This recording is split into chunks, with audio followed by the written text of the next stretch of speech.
Всем привет, дорогие друзья! Вот наконец и настал тот момент, когда я снимаю видео про Роботрон, потому что очень много времени я потратил на него, на восстановление. Ну, в общем, у меня тут, как в фильме «Криминальное чтиво», немного перепутана хронология в этом видео, потому что вот я сейчас его снимаю после того, как я уже все завершил. Он у меня был полностью разобран. Я исправил несколько проблем. Изначально не работала клавиатура, оба дисковода, винчестер. Вот. Остальное вроде работало. Вот так он выглядит уже в исправленном и собранном состоянии. И помытым я его немножко помыл, тоже кучу времени потратил, оттирал его. Вот, он выглядит сейчас, на мой взгляд, гораздо лучше. Ну, не гораздо, но получше, чем был изначально. Там, может быть, фотку приложу я, какой он был раньше.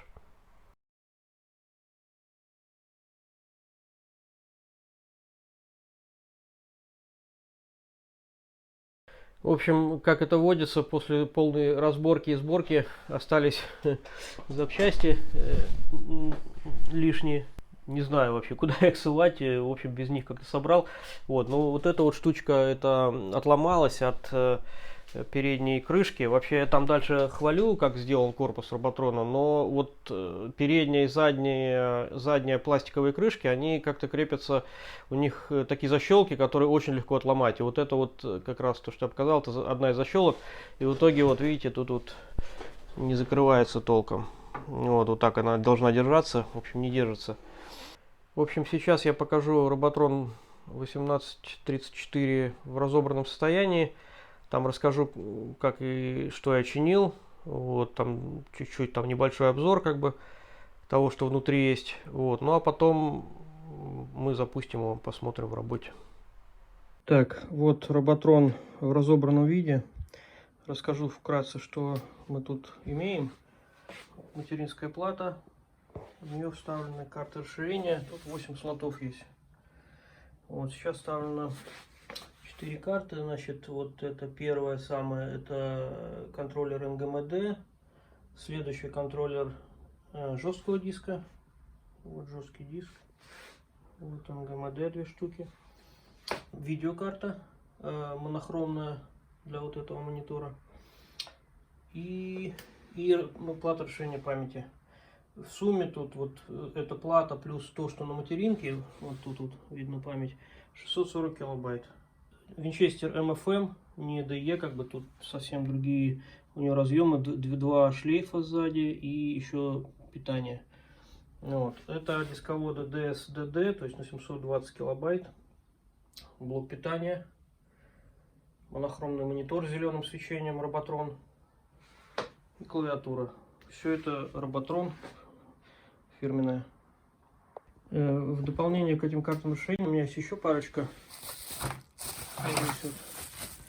Это плата параллельного порта. Сюда можно принтер подключать. Вот, кстати, принтер. Принтер я не подключал, потому что у меня нет шлейфа для соединения. Я вот сегодня обнаружил, только что-то мне казалось, что мне его дали, но при покупке, но нету. Вот.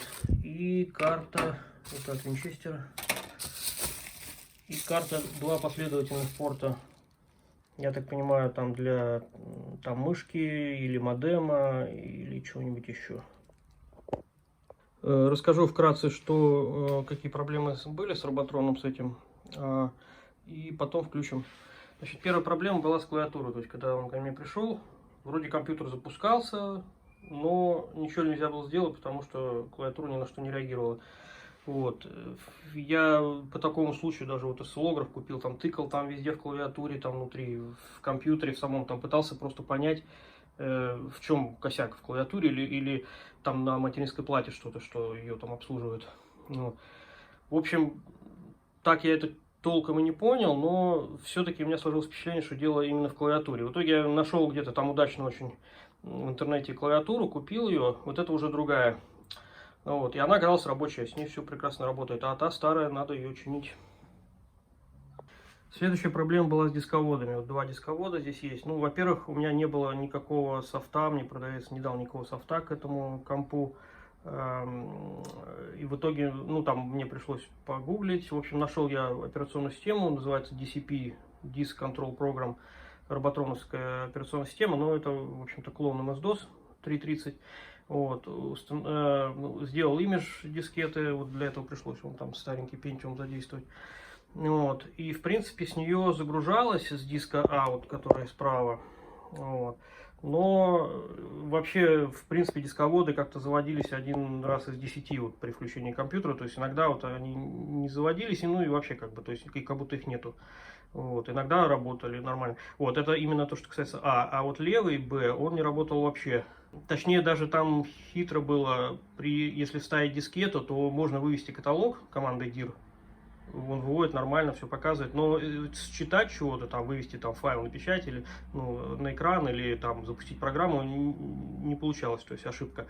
С правым дисководом, ну, то есть я как бы обратил свое внимание на контроллер дисководов, то есть я его тут достал, почистил, прочистил, протер там всю там плату изопропиловым спиртом, вынул, вставил там контроллер, вот этот контроллер NEC. И, в общем, после этого они, по крайней мере, стали запускаться стабильно. То есть, все, эта проблема пропала. Дисковод А как бы стал стабильно работать. Дисковод Б по-прежнему не работал. С ним вообще выяснилось, то есть, как бы интересная вещь, выяснилось, что у него головка, ну, видимо, смазка высохла, и как бы мотор просто не может ее подвинуть. Она стоит на нулевой дорожке, соответственно, каталог она может просчитать, вот, который на нулевой дорожке. А если что-то считать, ей надо подвинуть головку, головка не двигается, все как бы. Вот. Но я все почистил, спиртом промазал, прочистил, помазал машинным маслом. И все, как бы, он сейчас вообще работает просто как часы, тихо, вообще бесшумно. Вот. Единственное, что вот на последних дорожках, когда он читает, зачастую ошибки возникают, не знаю пока с чем-то связано, а так вот в начале, середине вообще все железно. И, наконец, проблема была с винчестером. Его система не распознавала, не видела, писала всякие ошибки чтения, не удавалось его нормально инициализировать. То есть, в принципе, я, значит, на этой операционной системе в составе ее есть утилита низкоуровневого форматирования. Она запускается, она его распознавала, форматировала, но она выдавала кучу просто битых дорожек. Вот. Первый раз при запуске она как бы все дорожки пометила как битые, все вообще, то есть весь целиком винчестер 100%. Вот. Как бы потом я запускал еще несколько раз, она уже как-то меньше. В общем, в итоге там дошло до 48 битых дорожек из, по-моему, 2600 или что-то в этом роде. И тут как бы меня осенило, что как бы что-то интересно, что чем больше я форматирую, чем больше я пытаюсь сделать низкоуровневое форматирование, тем как бы меньше становится этих битых дорожек. В общем, я задался целью, стал форматировать, и в конце концов получилось так, что он форматировал без вообще битых дорожек, полностью, как исправный винт. И после этого операционная система стала его видеть, то есть я запустил F-диск, он его увидел, позволил мне создать раздел, и все, после этого как бы уже в операционной системе появился диск C, я там мог его отформатировать, вот, скопировать туда файлы. В общем, сейчас он вообще просто функционирует отлично. Вот я не знаю, что это было, то есть то ли там тоже какая-то смазка высохла, а потом, когда я начал пытаться его использовать, она там, не знаю, в общем, как-то странно, или заржавела что-то. В общем, ну, явно вот был эффект, что от его использования, чем больше я его использовал, тем он больше приходил в норму. Вот. В общем, сейчас вот все три основные проблемы исправлены, вот эти, вот. Осталось, в общем, две, можно сказать. Значит, во-первых, принтер мне предыдущий хозяин говорил, что он не работает. Вот. Я сам не проверял, потому что у меня нет интерфейсного кабеля. То есть вот у меня два момента: надо кабель откуда-то достать и проверить принтер, и если не работает, ну что-то с ним сделать. И монитор, он в принципе работает классно, но свистит. То есть у него явно там или конденсаторы надо менять электролитические, или дроссели, или и то, и то. Ну и третье, мне надо все это почистить, как бы протереть там всеми возможными моющими средствами, и вообще будет классно. То есть у меня роботрон-то в полном комплекте, там передние, задние стенки к нему есть, все, корпус, то есть он полностью его может собрать, будет как новенький вообще. Так, ну посмотрим отдельно карты решения и материнскую плату. Вот я снял карту решения памяти, вот, собственно, память на материнской плате. И такие же микросхемы на карте решения памяти, вместе 640 килобайт. Это, вот как здесь видно, U2164D, это немецкие, я так понял, микросхемы, и они являются аналогом KR565RU5D, если я не ошибаюсь. Да, я не ошибаюсь.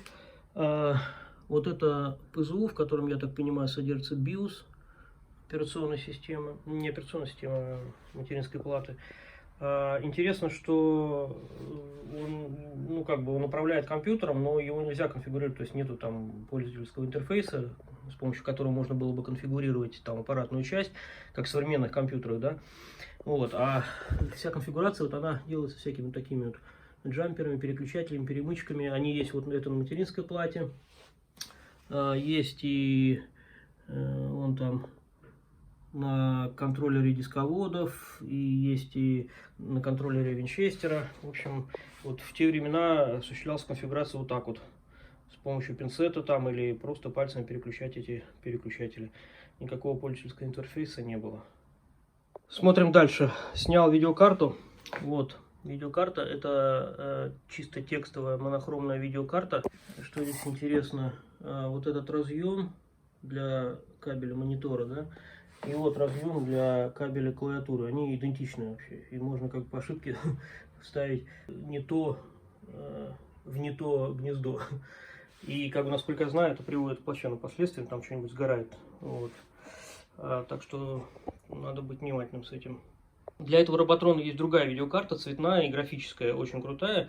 Она выглядит в виде бутерброда. Вот она как бы вот одна карта, и еще сверху над ней еще одна, и они соединены разъемом так вот посередине, который стоит так вертикально.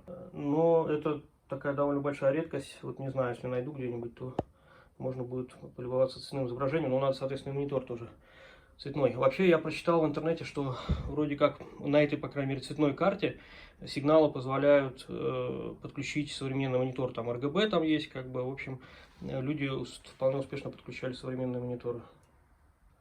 Ну, пока что я довольствуюсь вот только зеленым свечением. Ну, меня устраивает пока что.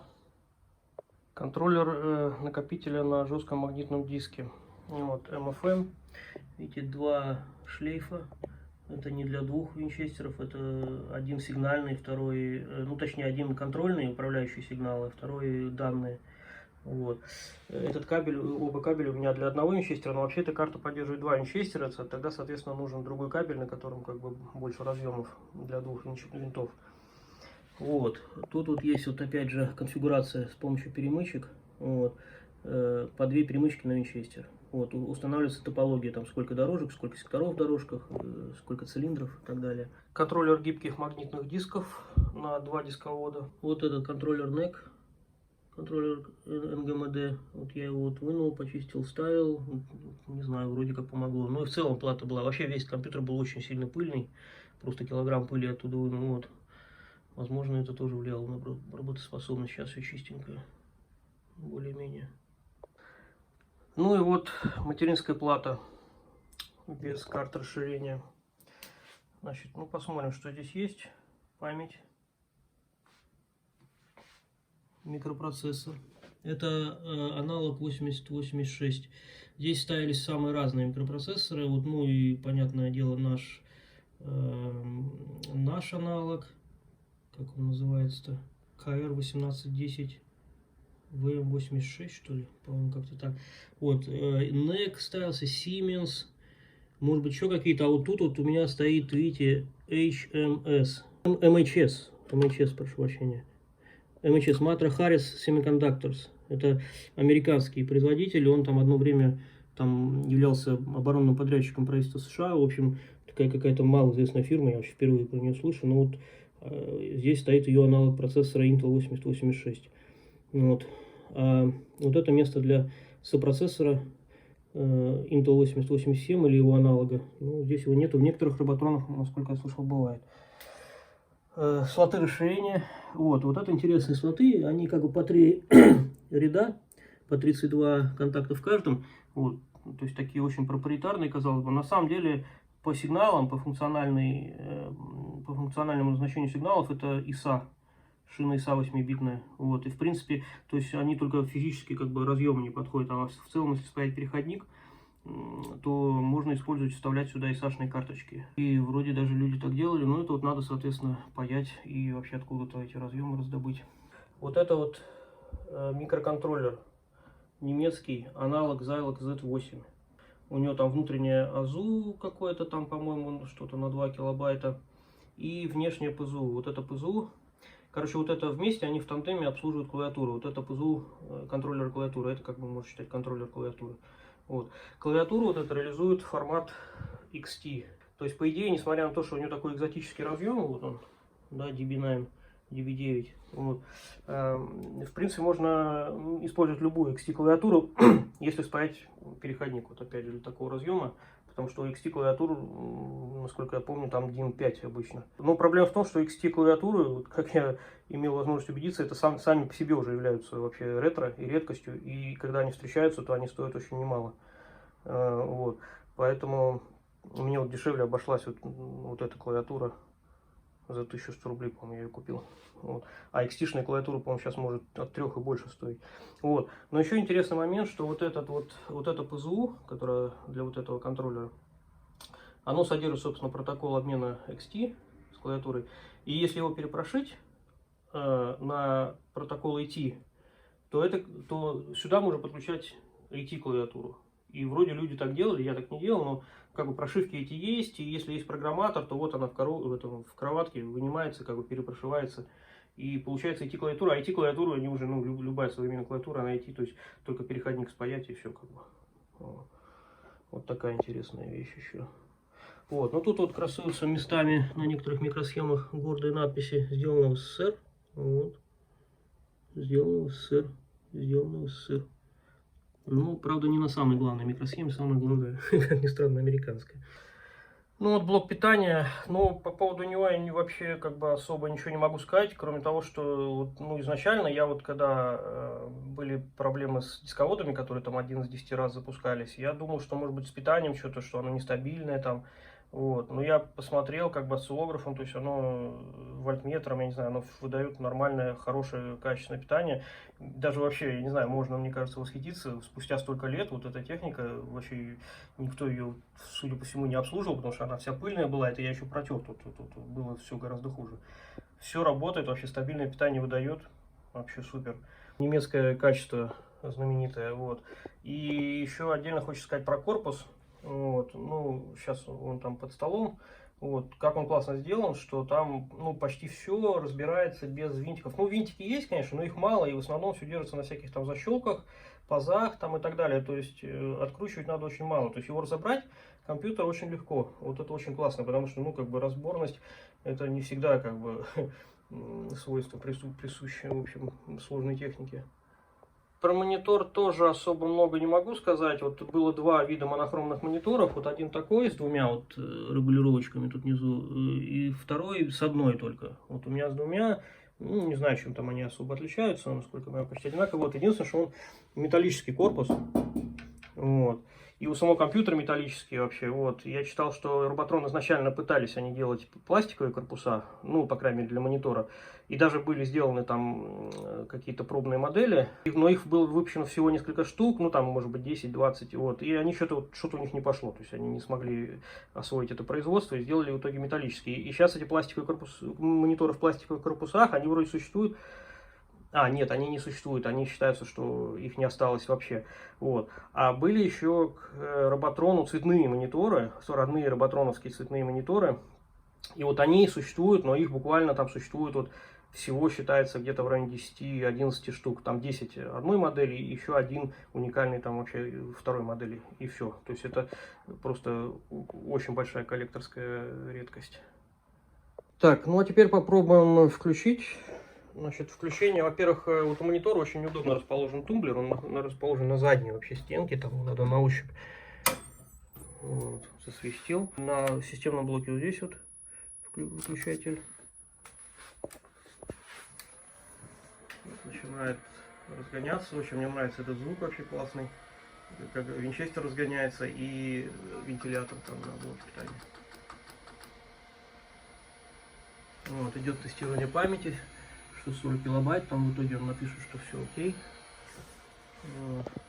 Если вставлена дискета системная, то будет загружаться дискета, иначе будет загружаться с винчестера. Сейчас посмотрим. Вот, загорелась лампочка на винчестере. Вот. Ну, спрашивает системную дату, время, вводить не будем. Все, пожалуйста, выведем каталог диска C. Вот у меня тут, я тут что-то, DCP-330 это операционная система.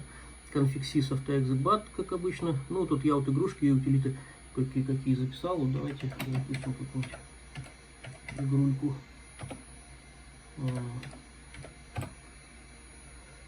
Ну, вот у меня вот Tetris, из них самый навороченный, на самом деле, это Tetris. Потому что этот монитор и видеокарта, точнее, монитор нормальный, он может и графику вводить, насколько я понимаю. А вот карта, она чисто текстовая, 80 на 20 символов. Вот, и ничего графического тут запустить нельзя в принципе. Вот, но этот Tetris текстовый, поэтому с ним все должно быть нормально. И это Tetris, оригинальный пожитновский Tetris. Но он изначально Tetris написан в 1984 году, насколько я помню, а этот 1986 года, когда его портировали под PC XT. Вот, а оригинальный написан под электронику 60. Вот. Tetris, видите, Пожитнов Алексей и его какой-то друг. Наш уровень. Так, ну вот управление, как ни странно, цифровыми клавишами и пробелом кидать. Вот. Тут вот можно включить подсказку. Draw Next, единичку. Вот, теперь мы видим следующее. Вот.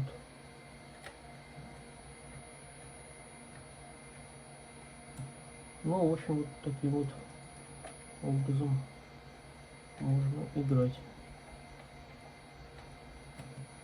Вот, ну, уходим. Escape. Так, попробуем. Вот написано, кстати, Play Tetris. Но мы не будем играть Tetris, мы попробуем что-нибудь другое запустить. Вот что у меня там есть всякие супер игры. Вот, например, 3 карт. Давайте зайдем туда. Если я вспомню как-то. Тут иногда не очень очевидно, как вот набирать всякие символы, там, я не знаю, там минус, там, бэкслэш я вообще, например, не нашел. Так, ну вот 3 карт. Так, вот теперь подчеркивание мне надо будет вести, это вообще весело. Ага, вот. 3 карт. Это, короче, какая-то карточная игра. Я не буду смотреть инструкции. И я все равно не умею в нее играть, в общем, так, чисто показать, какая тут крутая всегда графика. Вот. Ну, вообще мне очень нравится вот это зеленое освещение, это так аутентично вообще. Просто, как, я не знаю, в фантастических фильмах, там, в «Чужом», там, я помню, компьютер бортовой у них в далеком будущем, вот точно так же все выводил вообще зеленым, очень, это ретро-футуризм это называется. Ну, там даже выводят эти самые, там, масти вообще, я смотрю, то есть это, видимо, тоже псевдографика есть, ну, символы такие. Вот. Ну, в общем, как-то так, я так понял, что это типа покера, но, в общем, не совсем понятно. Тут они, кто-то пас делает, кто-то ставки делает. Вот один только сделал ставку и мне предлагают либо ставку, либо пасануть. Вот, ну ладно, в общем, играть не будем, нажмем Escape. Тут вот Escape, кстати, в нестандартном месте, вот здесь. Обычно он левый верхний, а тут какая-то кнопка SIS. В общем, вот это Shift без обозначения, вот это тоже Shift. Вот это. Ну, еще одну игру покажу. Вот эту Reverse. Это не реверси, как могло показаться из названия. Вот, а совсем другая игра. Reverse, то есть, типа, переверни. Вот, ну вот классика. Тут, видимо, я так понял, всякие разные варианты. Тут есть и исходники на бейсике.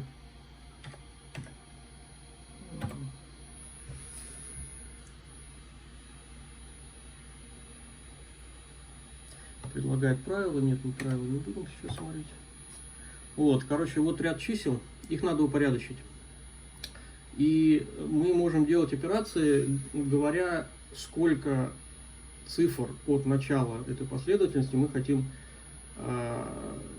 ну, как бы поменять порядок. То есть, вот, например, у нас есть вот первые 3 цифры 7, 8, 1. Если мы нажмем 3, да, то у нас они поменяют порядок, будет 1, 8, 7. Давайте проверим. Вот, 1.8.7, остальные остались без изменений. Вот, задача вообще выстроить это все в правильном порядке, от единицы до девятки. Вот. То есть это головоломка, я не знаю, типа кубика Рубика такая, только вот чисто цифровая. Вот. Как ее решать, я не знаю, ну, я пока не играл в нее, вот, но, в общем, тут целая теория, там у них какой-то текстовый файл прилагается, где можно почитать, как бы, вообще, то есть это математическая такая задача интересная. Вот, казалось бы, простая игра, как бы, ну, в нее можно залипнуть вообще, несмотря на то, что это текстовый монитор и очень простейший, примитивный по нынешним временам компьютер, как бы можно надолго зависнуть и играть в нее. Очень интересно. Так, ну что, попробуем сделать первое включение после сборки. Я еще не пробовал, посмотрим, что получится. Так, сначала монитор.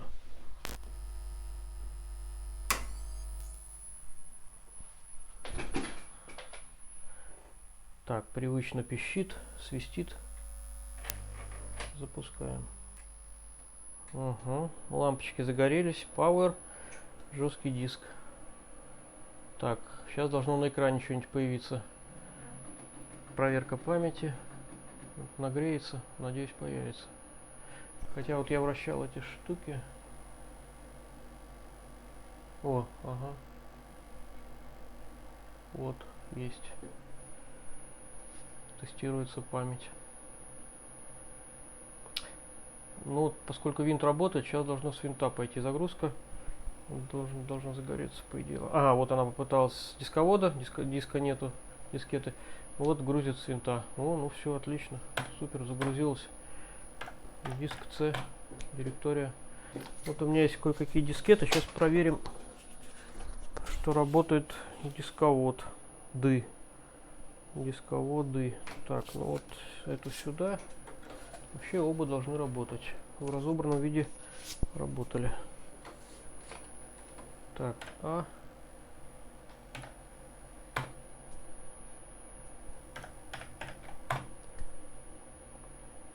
Так, похоже, пишет, файлы не найдены по-немецки.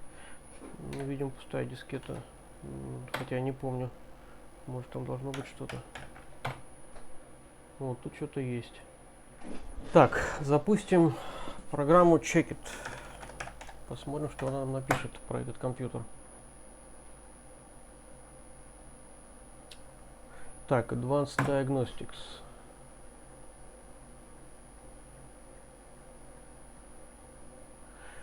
Select Specific Tests. Значит, протестируем CPU, то есть процессор, память, ну и диск C. Остальное пока не будем тестировать. Поехали. Проверка процессора. Арифметические инструкции, логические инструкции, DMA, Direct Memory Access, насколько я знаю, она сейчас должна выдать ошибку. Это нормально для Роботрона, это связано с неполной аппаратной совместимостью Роботрона. Написала новый Errors Detected, странно, раньше писала с ошибками. Так, память, тестирование памяти. Base Memory Only. Ну тут кроме Base основной памяти ничего нету, только 640 килобайт, поэтому только ее можно протестировать.